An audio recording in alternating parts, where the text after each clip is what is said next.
নমস্কার বন্ধুরা, শ্রাবণী রান্নাঘরে আপনাদের সবাইকে স্বাগত জানিয়ে আমি আবারও একটা রান্নার ভিডিও নিয়ে আপনাদের সামনে চলে এসেছি।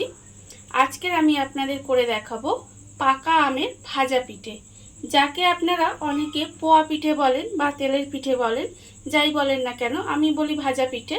তাহলে চলুন এই ভাজা পিঠেটা আমি কিভাবে বানাই সেটা আপনারা একবার দেখে নিন। পাকা আমের ভাজা পিঠে বানানোর জন্য প্রথমে আমি এখানে পাকা আম নিয়ে নিয়েছি, আর পাকা আমটাকে আমি কেটে টুকরো করে রেখেছি। এবারে একটা মিক্সি জারের মধ্যে কিন্তু এই টুকরো আমগুলো দিয়ে দেব। প্রথমে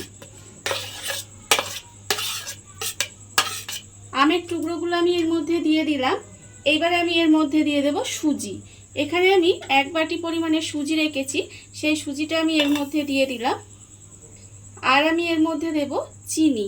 এখানে আমি 150 গ্রাম মতো চিনি রেখেছি, সেই চিনিটাও কিন্তু আমি এর মধ্যে দিয়ে দিলাম। চিনিটা কিন্তু আপনারা কতটা মিষ্টি খাবেন সেটা বুঝে চিনিটা দেবেন।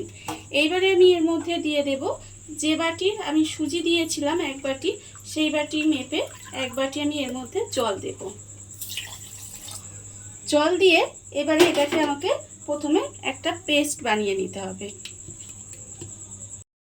পেস্টটা আমার এখানে রেডি হয়ে গেছে।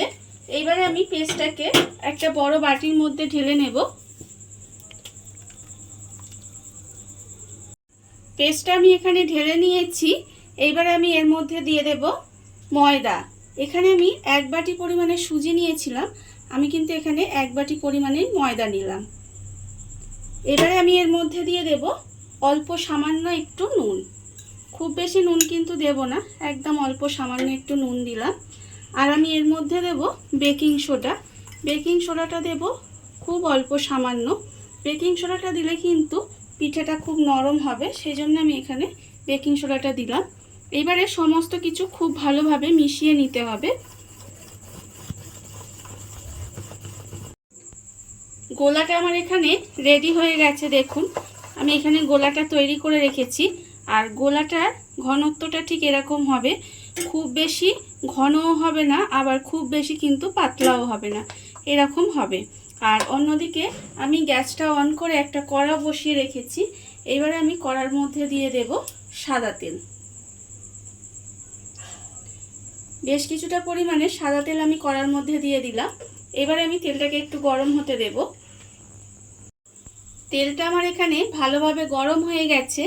এইবারে আমি যে গোলাটা বানিয়ে রেখেছিলাম সেই গোলাটা থেকে অল্প অল্প নিয়ে তেলের মধ্যে দেব।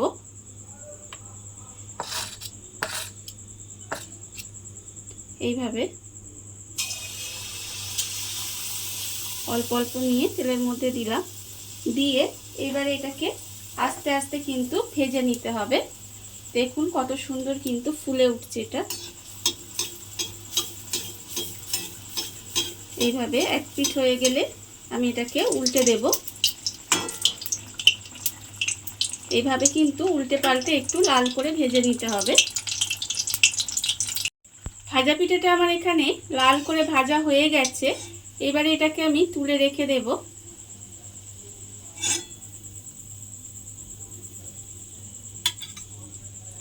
আর আবারও কিন্তু তেলের মধ্যে এই গোলাটা অল্প অল্প দিয়ে দেব। দিয়ে এইভাবে কিন্তু প্রত্যেকটা ভাজা পিঠে আমার বানিয়ে নিতে হবে।